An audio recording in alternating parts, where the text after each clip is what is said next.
So we've been around since 1997. We were incorporated as a nonprofit in 2002. We are not religiously affiliated. We've taken just under 1,000 students to Guatemala over the last 15 years. As a nonprofit, really mean and lean. For every dollar that's donated, 85% goes straight to the program. We served 330 students last year. As I said, 1 foot firmly planted here. We have a youth program in Guatemala. We served about 80 high school students in Guatemala, just the same way we're serving these guys. And we link these two groups together. That's the power of it. Half of our students by design are students of color, half are white. Mix it up again, half are from low-income families who receive financial aid packages, and half do not, by design. Our whole goal is to empower young people to become leaders in forming a more just future. But this is how we think about our philosophy. If you have come here to help me, you are wasting your time. But if you understand that your liberation is tied to mine, then let's work together. So like Chris said in the video, we're not going down there to help anybody. It's an absolutely equal exchange. So these are some of the leaders. We really carefully pick all of our leaders. We have an office in Guatemala. We have 8 Guatemalan staff. You've met 2 of them. Mario, you saw in the video, he just got married last weekend.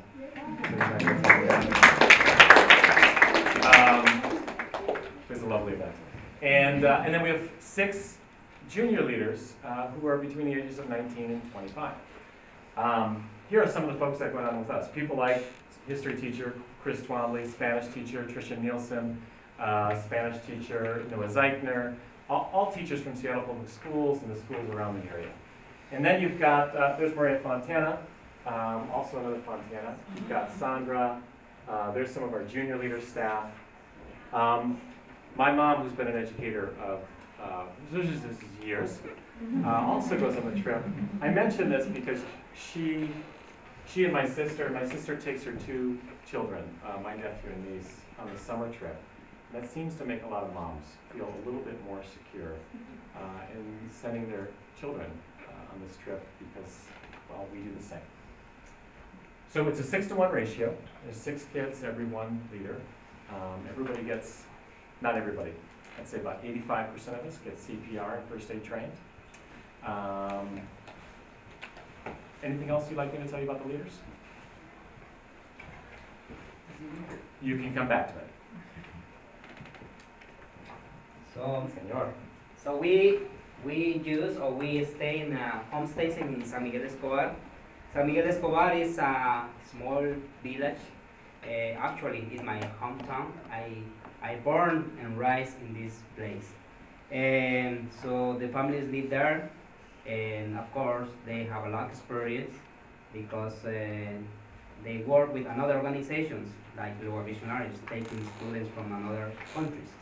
And how we select the families? First, I know them because during the last 35 years, I know them and they know me. So I'm sure that if some of you ask one family if they know Aurelio, they will say yes.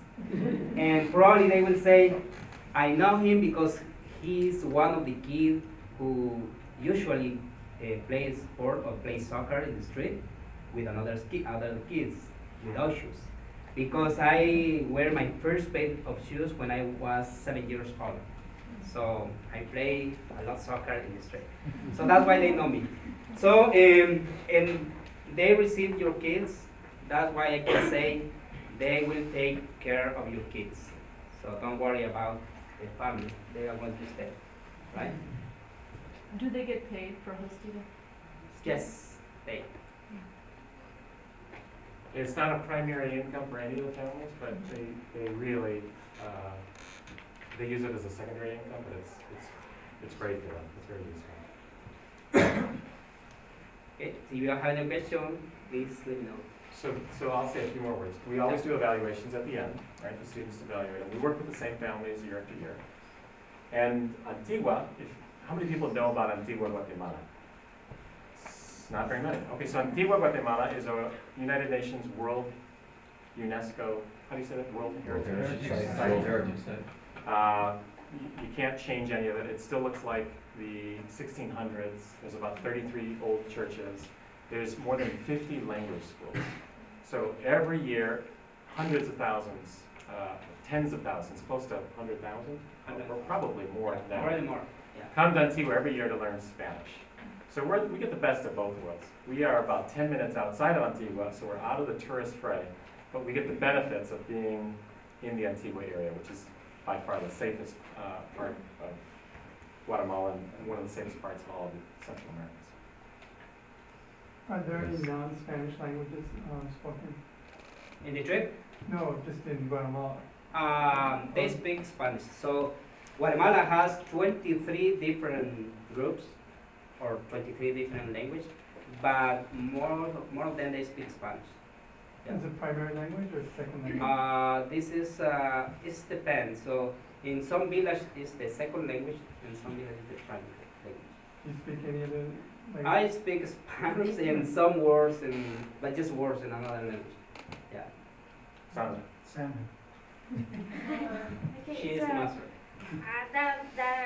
how Aurelio said, is 23 different Mayan language. So especially I'm from one of the culture, it's called Cachiquel. So everybody can say Cachiquel. Yes, so my first language is Cachiquel. My second language is Spanish and English. Language. Everybody, I know a few words, so everybody say Matiosh. Matiosh. Thank you very much. Good question. More questions on that? No, sorry. I have Go a ahead. question about the host family. How many students from the group stay with one host family? So usually we put 2 students, sometimes 3, but normally 2 per family. Always the same gender. Yes. That was your question. Okay, let's keep going. Okay, so this year we are offering free trips as part of our program. We've got the spring break trip, which is April 7th through the 21st, summer break, June 28th through July 12th, and the intensive, July 23rd through the 5th. Okay, here's how it looks. So the spring and the summer programs look very similar, and then the intensive is different. I'll let Reagan explain the intensive. So if you sign up for the spring leadership program, it'll all kick off, well, applications are due October 18th, right? The early bird date is October 13th. You can save $50 off your total fees. Then it kicks off on November 2nd. We'll have all parents and participants in. We will actually have 3 culture nights in November, which is really rare. We, like the student said earlier, they're pretty much once a month, but we'll get everybody oriented. And we'll start selling wreaths and garlands right off the bat. So when you're accepted, you'll get a package in the mail. So we take advantage of November and December when everybody is in a giving spirit. Yeah? We have direct trade coffee. You saw that the youth coffee entrepreneurs, we partner with them and we import the coffee directly. So the kids sell it for $12, they keep $4, and the rest goes to the farmers. It's the best profit that you'll ever see a farmer get in selling coffee. Thanks, Morgan. So then you'll choose one of your 4 local work team choices. We'll talk about that in a second, and you'll get going on that work team. And then we'll have culture nights about once a month. Boom, boom, boom, boom.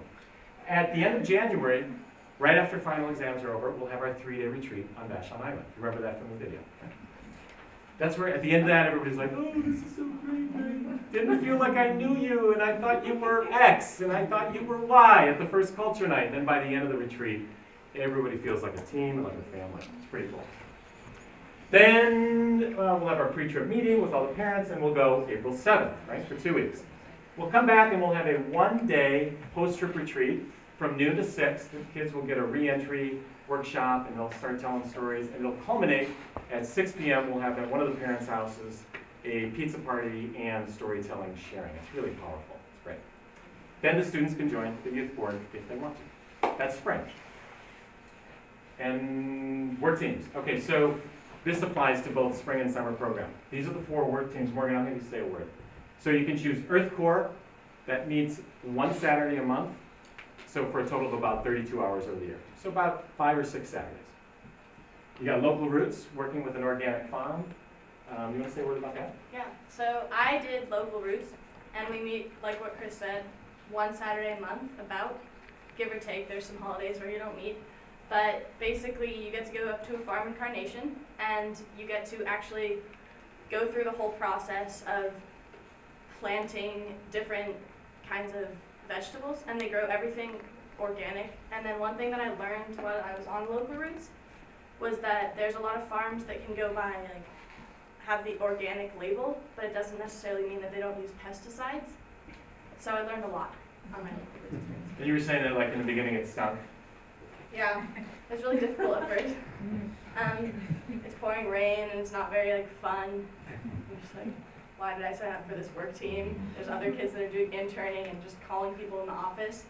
But you get really close to the people you work with. And in the end, I think it was worth it, personally. Are you sure? I'm positive. I wouldn't have asked. Okay, then there's the GD internship. This is the work team for students who are just way too busy. They've got 8 sports, they're in orchestra, they have a job. And so with this work team, you come to the office, you learn small business skills, nonprofit skills, and you help out in the office, and you can learn some valuable skills in addition to the photocopying that you're going to be doing. But you will learn some really valuable business skills. You get to make your own schedule. Okay? Then last is Youth Venture. It's a partner Can I add organization. something about that? Go The for it, yeah. internship? I did the internship, and like Chris said, it was really great because I got to, pick my own hours and, schedule it how I wanted to. And for a lot of kids, I feel like doing an office internship doesn't really sound that fun. Like you're sitting at a desk and calling and just like on the computer for hours. But going into the GD office was actually one of my favorite things because like it was just so, like the environment was so great. I got super close with all the staff and like they're just super nice, and it's just awesome to be around like Reagan and Chris and everybody and Sandra. I just loved it. So yeah, I just want to add that. Okay, then Youth Venture is a partner organization. If you ever heard of Ashoka? Nobody out there, okay. So basically you're gonna take an idea from chalkboard to reality. They will take you through a 10-week curriculum, and you can go into the program without knowing anything about what you want to do or what you want to contribute to society. So you generate an idea, you build a business plan, you make a budget, you think it all the way through, and you have mentors to help you. It culminates in a panel where you will present your idea. If the panel approves your idea, you get $1,000 to then implement your idea in the community. And we've had, I don't know, a couple dozen kids go through this program. Incredible. One kid did a ping pong tournament, had 350 people show up, raised about $4 grand. He built a school in Senegal. That's just one example, a really great example. So those are the 4 local work teams. Let's go to the summer program. Same as the spring. Same kickoff night, same yada, yada, yada. The only difference is when you get to the mid-March, and we don't have it here for some reason. We're going to have our 3-day retreat on Vashon Island. What are those dates? Reagan, what are those dates? March 16th to the 18th, Chris. Kids, we're telling you those dates because, no, seriously. Because they're non-negotiable. You really have to be there for the retreat because a lot happens on the retreat. That's where everybody comes together. Somebody explain why is the retreat so important? So I get that question a lot, like, oh, why do I really have to go? Haley, you're mumbling, go. Well, I just thought that it's very hard to sum up because so much of the group bonding happens on the retreats, and honestly, that was one of the main times where I actually got to know my group really well. Pre-trip retreat especially was a time where I really got to know my group and got to know who these people were, the people that I didn't know anyone before I went on the trip. And we come back for the post-trip retreat and we're all best friends. It was just the saddest moment when we all had to get on the ferry and go home. So It's so crazy. Like on the first culture night, you look around and like there might be like a few people you know, and you'd never expect it. But by the end of the pre-trip retreat, you're like a big family. You're all best friends. Like I'm not even kidding right now. yeah. It's crazy. For me, it was about answering questions. I always was a little nervous. What am I going to wear? Am I going to pack the right shoes? Like, am I going to get sick? What's going to happen? I was always a little bit, had some nervousness, but we had really time on the retreat. We already had been assigned our work teams in Guatemala. So we could sit, we could ask questions, what do I wear, what do I bring, what has worked for your students in the past, and for me, by the time I got on the ferry, I had no questions left, and I was more than excited, just counting down until we were leaving. Does that answer? Okay, so then we'll have the pre-trip retreat, pre-trip meeting with the parents, and we'll leave. I forget the exact date of the trip, but it's the same 2 weeks. We'll get back. We'll wait to the very end of summer, to that first weekend and second weekend. September 9th. Yeah, the weekend after Labor Day. We'll have our post-trip one-day retreat and then the pizza party share. That's the leadership program. Now here's the intensive, which is very different.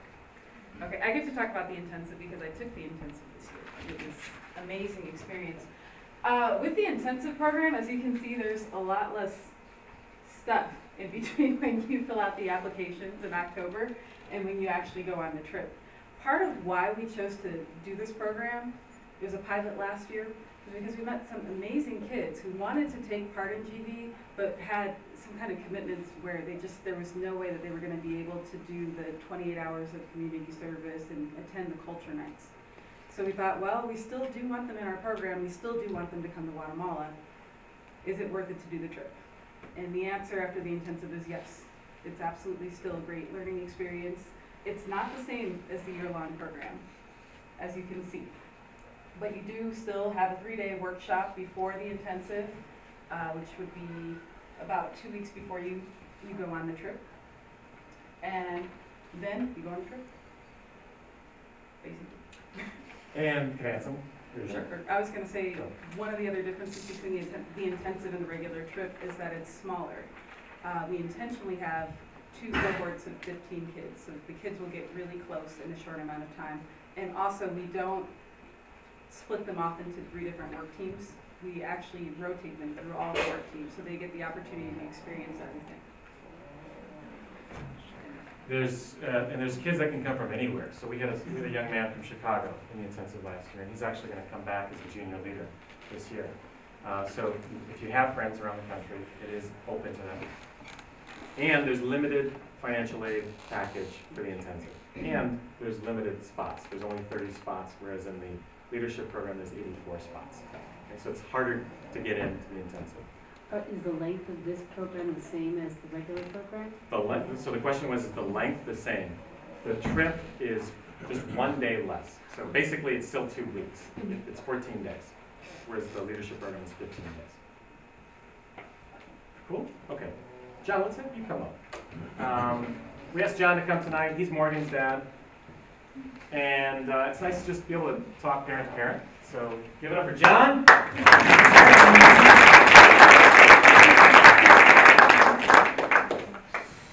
So do you want me to answer questions, or do you want me to... However they want to do it. How would you guys like to do it? I'll share some observations. Yeah. So I'm Morgan's dad, and I'll just give you 2 minutes on the things the benefits I think in the program. And I must say, to begin with, that we were at the beginning, we were a little bit more motivated in the program than Morgan was. So at the she's going to kill me when I get home right now. But at the beginning, we were encouraging her to do this program, and that was because we felt, you know, we live on Mercer Island. It's a very special life here. It's a bit of a bubble. It's not real life, and we wanted her to be aware of other things that existed out there. So we were leaning into it a little bit more than she was. And the program lasts a few months, and at the end of the program, she was so motivated by it, so passionate about it, that she was, you know, we were having a hard time keeping up with her at the end. So, you know, during the course of this program, her mindset changed massively, and now she's, you know, she continues to volunteer with the organization. She really loves it. And we did it because we wanted to help her find some passion in life, right?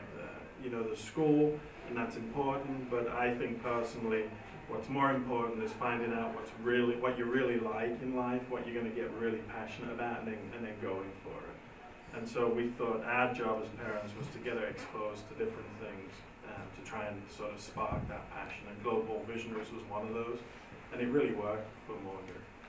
And I would just say the last thing, there were three, I think for me, at least three things that she got out of it. One was, or we got out of it, I don't know if I'm speaking for her or for myself now, but diversity was the first thing. Again, we live on Mercer Island, it's not diverse at all. And if you leave Mercer Island thinking this is life, it's going to be a problem. So she got exposed to diversity, local diversity. She got exposed to different cultures, different racial backgrounds, different economic, different social status. Really important for her to see all of that. And that's just in Seattle, right? That was before she got to Guatemala. So she got exposed to that, and I can tell you at the beginning, the first few meetings she went to, she came out, her eyes were like wide open. You could see that she was intimidated by that. And then within a very short space of time, she was totally comfortable in that environment, comfortable with different people, and I think in the process learned a lot. So diversity was one thing, adversity was another thing. Again, living where we live, they don't face a lot of adversity, the kids, right? Not at all. They just wonder why they don't get a BMW and why their friends are getting a new one. And that's terrible. I think it's extremely sad actually, but that's really, they're part of their context, it's not their fault. So taking them out of that context and showing them other things was really important for us. And doing that and showing her Guatemala and showing adversity, but how they overcome it and how they can be happy as well within that context was important for her to see. And then I think the final thing was leadership. Morgan, you might want to cover your ears right now, Morgan. Morgan is not she's not gifted academically. She's capable.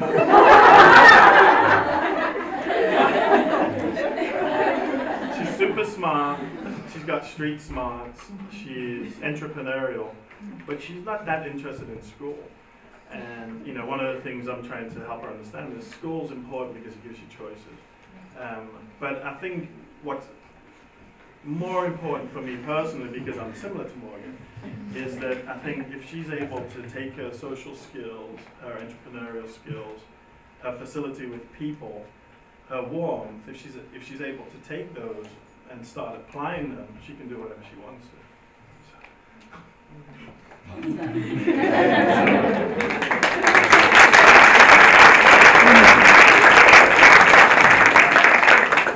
So that's why I think this program has been wonderful for her, because it exposes her to leadership. And she's doing things, things that are actually not that great. When you've got to do a business development call and you've got to describe the benefits of a product to global visitors. Man, I was 30 years old before I did that. And she's doing that at 16. It's incredible, right? So the things she's learning from a leadership perspective, I think will put her in super standing for a future. So that's our story. That's my story, and I'm sticking to it. So I'm happy to answer questions or address any concerns you might have. And we can do that now, or we can do it at the end too. You can just direct questions to any of us, like as a parent or as one of us staff. And you might not want me to just shake your head. Those one here. I'm talking to Mr. K back there. What's that? Shake your head if I should stop. There's another parent in the audience. So Jeff Coons is back there, and so we've got two parents in the audience. That's right. And Papa T's here. Okay, there's a question. So, just for you, why Guatemala out of the 51 countries? Is that how many there are Spanish people? No, that's what you said. This young man came back, he had been to 51 countries around the world, and you started With Global Guatemala. Missionaries, and you're in Guatemala. So why Good Guatemala? question. I think because of the Mayan culture. I'm pointing to Sandra. Because of the Mayan culture, because of the poverty, it's not as poor as Haiti. It is very poor. The poverty is evident when you get out of the airport. There's a brand new airport, but 3 years ago, the airport looked like, wow, nothing like here. And so Mayan culture, the poverty, the relationship that Guatemala has with the United States has been not a good one over the last several hundred years, but specifically in the last 70 years.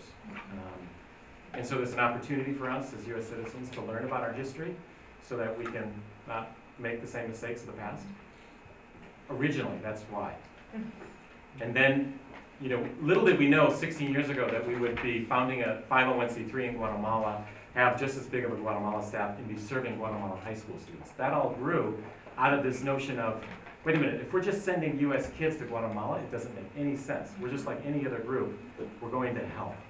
What really makes sense is to be firmly put in both groups and make it an equal exchange. We're helping each other. We're building both societies up simultaneously. Does that make sense? Yeah. So it's changed over the years, but that's what it was originally. Cool, let's keep, there's a question. One quick question. Yes. I'm just curious, has this model been replicated in any other country, whether, not global visionaries, but are you aware of anybody else who's doing it? I wish I had the time to find out. I haven't heard of any quite like ours. Not like this. No. Not quite with this, with the reciprocity. It's But time. I'm sure they're out there. So if you had to put that in 3 sentences, I mean, I'm sure that there are probably I'm good at that. many of us But in the it'd be room cool. who have done exchange programs at that stage, and I think they're life-changing kind of wherever you do them and That's right. however you do it. But what's different about Global Visionaries as opposed to someplace else? And you want me to answer that question? Of course. Because, okay, there's a lot I of, mean- yeah. 3 sentences. Okay, number 1, John already said a lot of it. So there's a lot of programs in the United States where that are just for people who can afford it. You know, what is it? I'm going to get the statistic wrong, but 1%, yeah, this is it. 1%, I think, of all, don't quote me on this. It's either 1% or 4% of all high school students. I think it's 1, go abroad. Of that 1%, 4% are students of color. So there's no other programs like ours that brings half kids who are white and half who are kids of color by design, and mix it up again, half low income, half middle income. So you get that kind of richly diverse group working together. So that opens up all sorts of questions, and one can start to explore, who am I in relationship to other? Who am I in relationship to my US citizenship? And then who am I in relationship to this other teenager in Guatemala who has his or her own life going on? So there's a lot of exploration that can happen. And then they come home with a sense of family because of the safe space that we create. I think we're pretty unique in this. And I know other programs do it, but I'm gonna go with this answer.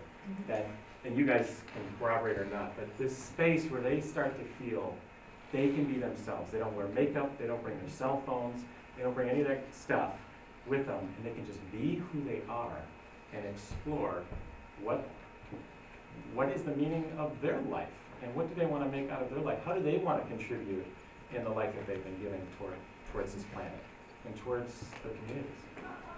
I don't know if it's different, but that's I've seen in my own daughter's life and in the lives of my students over the years, young people who come back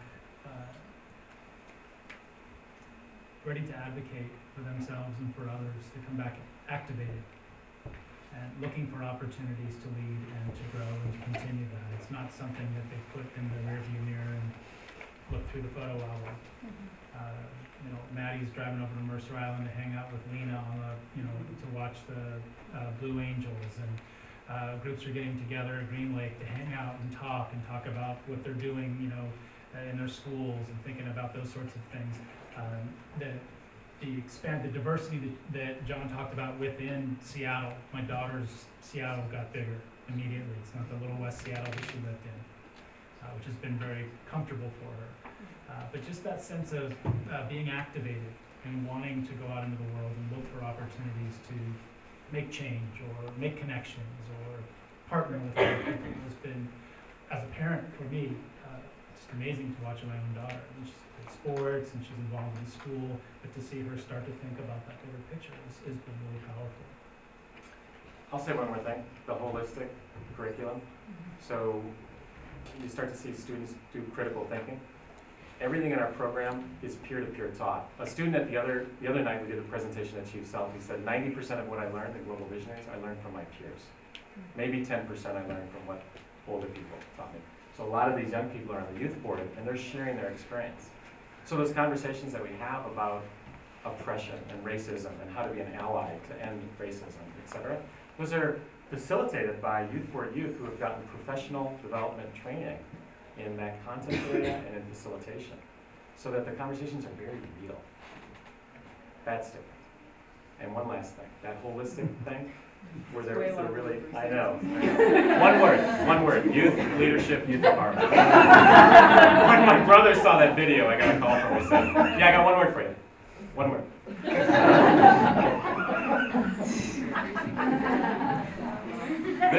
Just the make, the synapses in the brain, right? So making of the connecting of social justice with how I live my life, with the length of the shower that I take, with how I treat, there we go. with the chores that I now do, with how I feel about my own family when I come back from Guatemala because of the connection I made. I'm going to get teary-eyed. Because of the connection I made with my Guatemalan family and how much they value. So it's making all of these connections. It's not any single thing, but that was what I studied in my master's degree, holistic systemic education. And so if I've done anything in my life, it's to put all that together into this program. My 2 words, it works. Since I don't live on Mercer Island, no, I'm just joking, but I actually work on Mercer Island, but can you go over the cost? Yeah, we're going to get to that right away.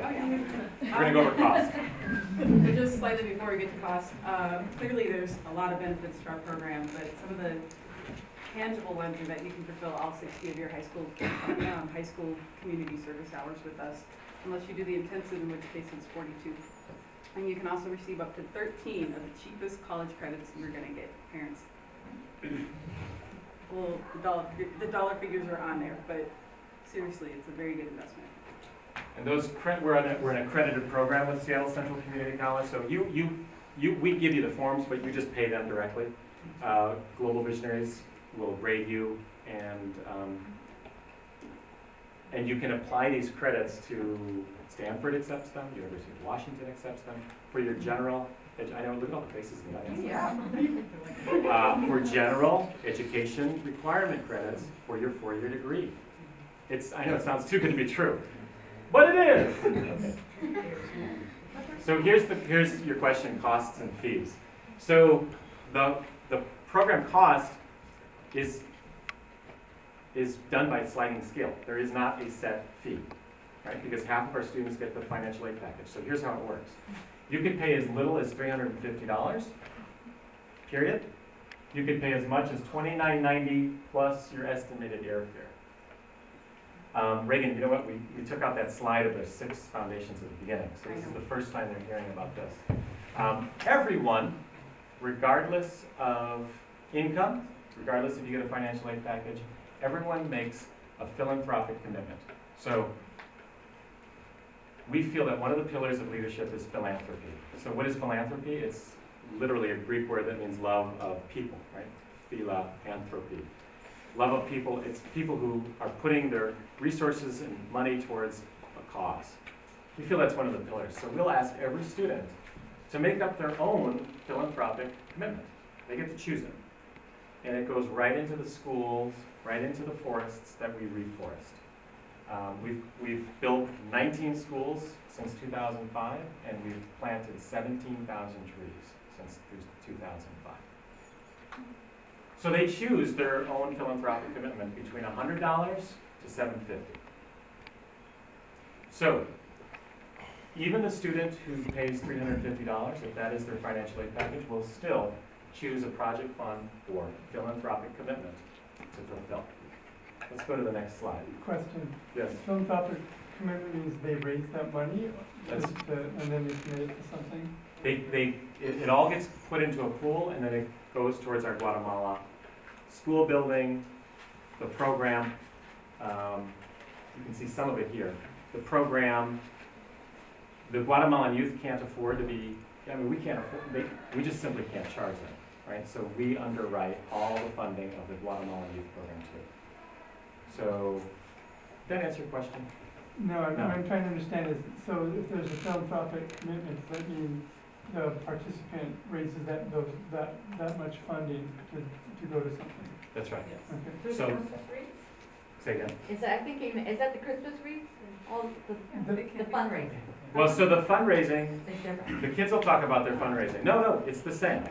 Once you choose your philanthropic commitment, whether it's $100 or $300 or $750, you'll get your final cost. And then students fundraise towards all of it. We don't like any parent to write a blank check for the students. We want them to work for part of it, or all of it. So part of that goes towards the $29.90 plus the $8.50, for example, if there's some agree. Like if, yes, correct. So to rephrase the question, does the fundraising go towards their philanthropic commitment and towards their program fees? Absolutely. Okay. Absolutely. Okay. So people often ask, where does that $29.90 go? And here's a breakdown of where it goes. And we are happy to provide you with a dollar for dollar breakdown. And I can email it to you. But there's a general idea. Okay, so can I afford this? The answer is what? Yes. Yes, because the program and trip fees are determined by sliding scale. $118,000 is what we've allocated towards financial aid packages this year. That's up from $118,000 10 years ago. Yeah. I mean, we're pretty happy about that. Say that again.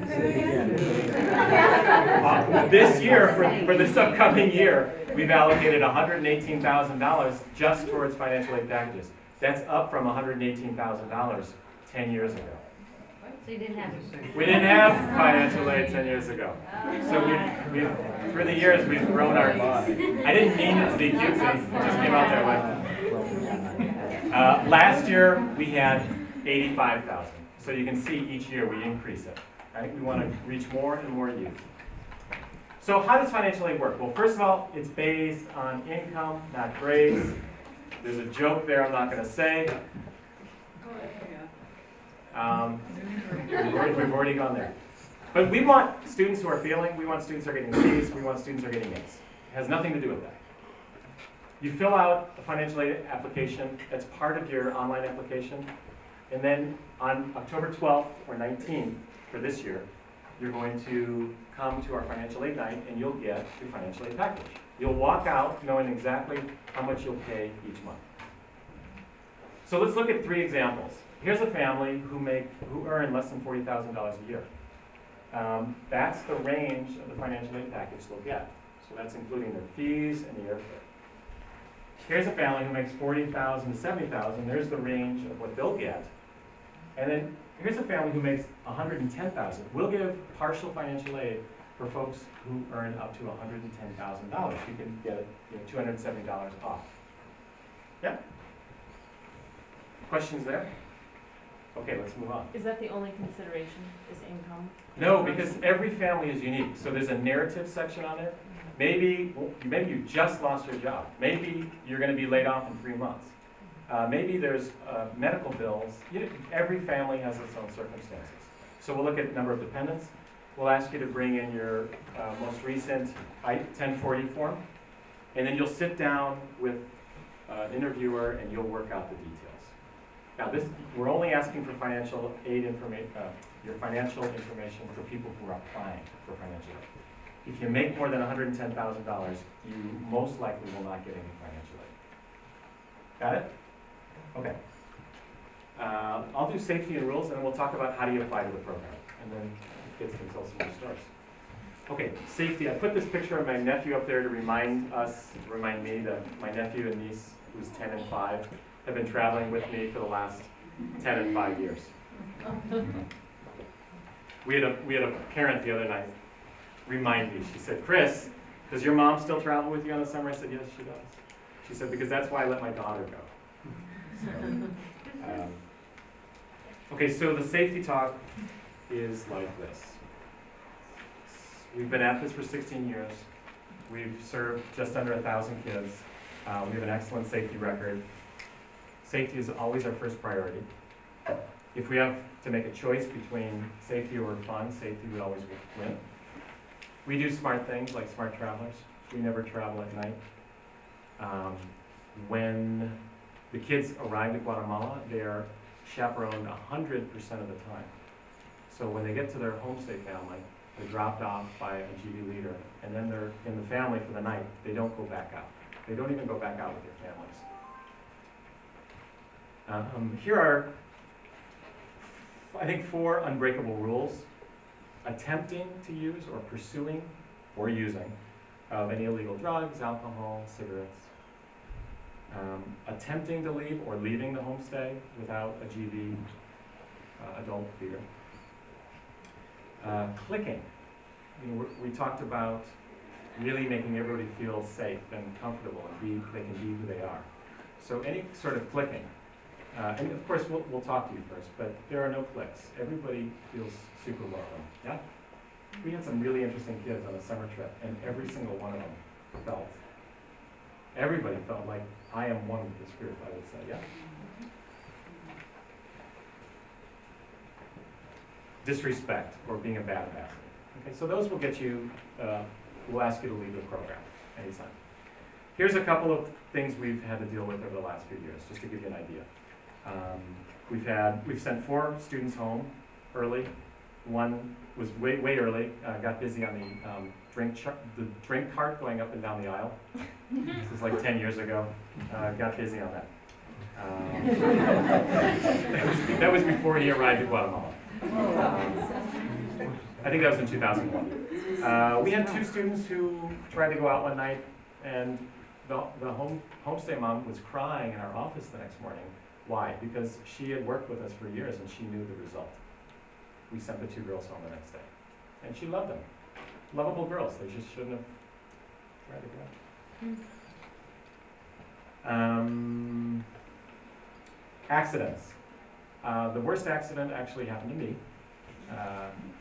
I was at the construction site and I was not working. All the other kids were making cement. It was a cement that we no longer used. We actually only used it on this one trip, but it has lye in it. Again, just that one trip. And I walked by, right in the eye, and they took me to the hospital and we got it all out. But don't ever do that.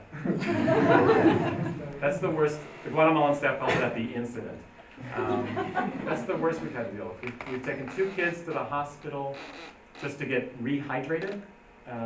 They don't quite believe us that you have to drink a gallon of water a day all the time. And so one boy, before he got the needle injection of the what do you call it? The ID, he said, I hate needles, and he just started drinking like crazy. The other girl, we gave her the needle, and she got better in a few hours. Those are our 2 hospital trip visits. God forbid, if we do have to go to the hospital, we would take them to the hospital that only the upper class can afford. I hope we never have to do that. Here's the kind of things I worry about. I know what you worry about. Here's what I worry about. I worry about a hammer dropping on somebody's head at a construction site. We have helmets. I worry about a student walking out in the street when a car goes by because they do not have the same traffic rules as Seattle. I worry about that. And I worry about the sprained ankles at the sports tournament where we get our butts killed in soccer. And we usually kick booty in basketball. Not last year. Not last summer. Not last summer. We still got a good butt whooping. We were close. But we're going to add cleats to the packing list for the first time? Seriously? So, watch out. Chapines, beware. But again, on a serious note, you will go to the United States Department website to look at security, and any sane person would see like, oh my God, there's a lot of crime in Guatemala. Let me remind you, I'm from Chicago, and there are a lot of places in Chicago I would never take these students. There's a lot of places in Guatemala I would never take the students. So remember that Antigua is the World Heritage Site. Tens of thousands of international travelers come every year. Is it safe? It is absolutely safe for tourists. We are very well insured. Even for families who don't have insurance, we will make sure that you are completely covered. Liability, medical, etc.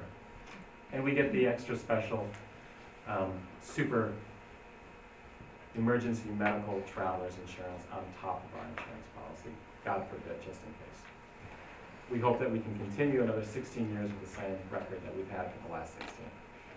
You are welcome to ask any question. There are no questions that I have not heard about safety. So you can ask them now, or you can ask them in private over the phone. And that goes for any kind of question. Reagan and I are always ready to answer any kind of questions. So that's safety.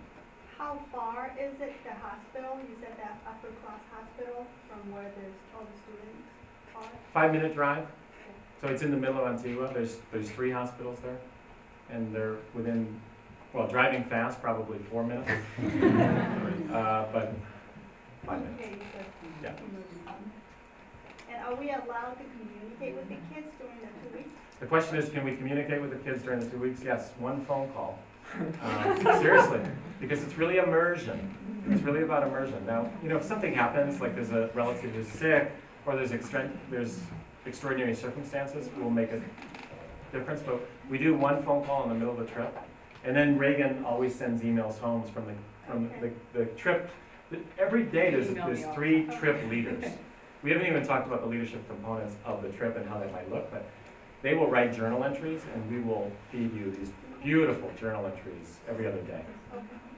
I'll just add to that, as a parent, Reagan sends every day or every couple of days super comprehensive emails with what's happening, and I'm sure she does her best to touch on every kid that's in the group, because you're probably going to see your kid's name in there somewhere during the 2 days, during the 2 weeks. So we didn't feel disconnected. We knew we could contact her or Chris if there was an emergency on our side, and so I think it works really well because it encourages the kids to really immerse themselves. Let's talk about how to apply the program, and okay, let's do that in the fastest way possible because I really want you guys to have the opportunity to engage. Did everybody get this sheet when you came in? Yeah, Global Visionaries online application. This really tells you everything that you need to know. The important parts about it is that this process is going to take about 1 hour to 2 hours. You want to compile everything before you submit it. We use a tool that does not allow you to save and go back. So you really want to have your essay written on Word so you can cut and paste.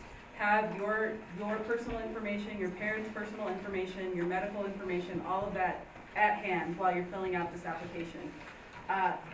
It's all online. There's literally like a nice link that says how to apply. And you just click on it, go through it. A completed application is just what I said. It's your 4 essay questions, your personal information, your parents' personal information. If you are completing a financial aid application, it's got a financial aid form, a deposit of $450, or a deposit of $50 if you're completing a financial aid application, and 1 letter of recommendation from either a teacher or an employer or somebody who's not your parent would be great. The program commitment form. And the program commitment form, which is also online. If you are having issues with getting anything online, I'm going to leave some applications with Chris Twombly. Are there many people not from Mercer Island? Okay, great. Seattle Public Schools mostly? Yeah. Okay, in the majority of Seattle Public Schools, we have teachers who are involved with GV, and they will support you in the process. So you can come up to me afterwards, and I will tell you which teachers those are. Or you can always contact me directly, and I will help you with whatever. So that's our homepage, and there's the link. This is on the right side of the homepage. Here's how to apply. Click online application, and yeah. And this is our office on Beacon Hill. We're in El Centro de la Raza up here on the 3rd floor. And you're welcome to join us there. All right, 1 plug.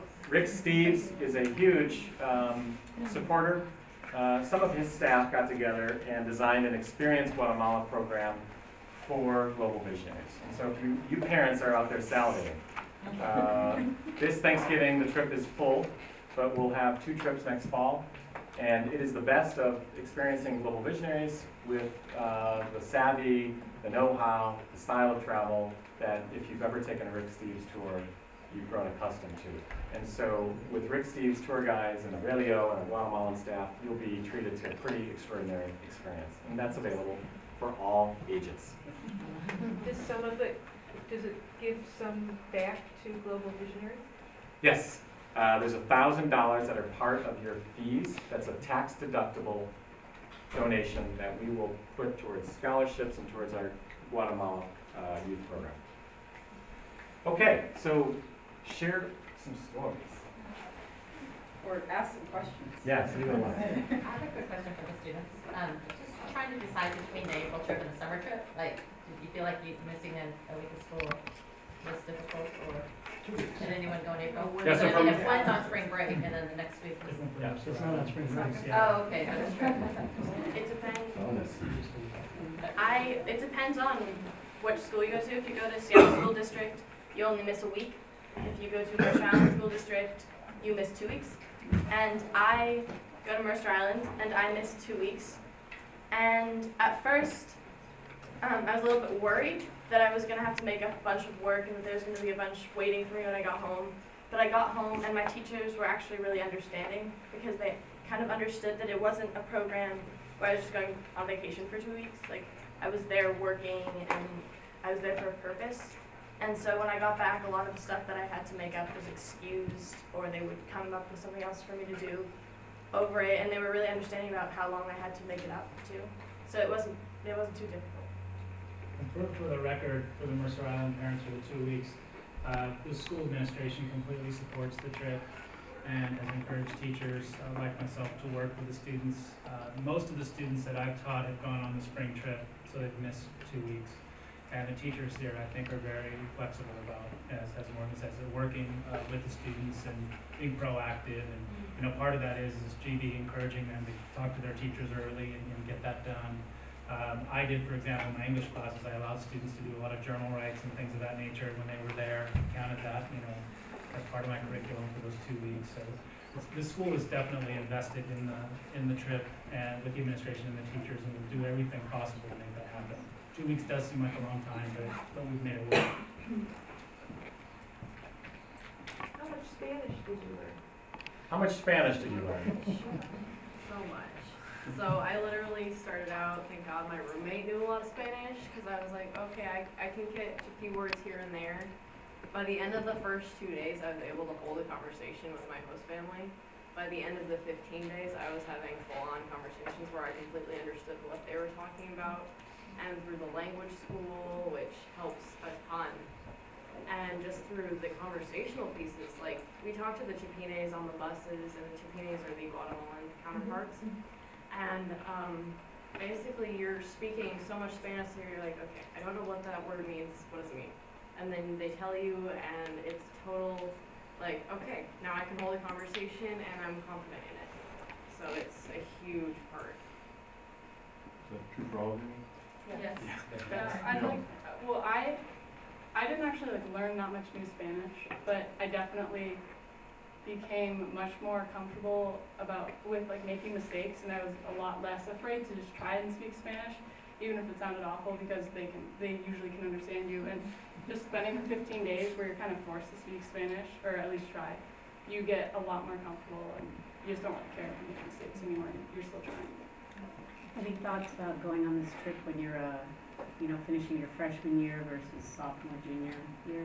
I went my freshman year, and I think we were probably maybe 2 of the 3 freshmen on our trip, and I don't feel like it really changed anything for me, other than that now I have 3 more years here that I can commit if I want to.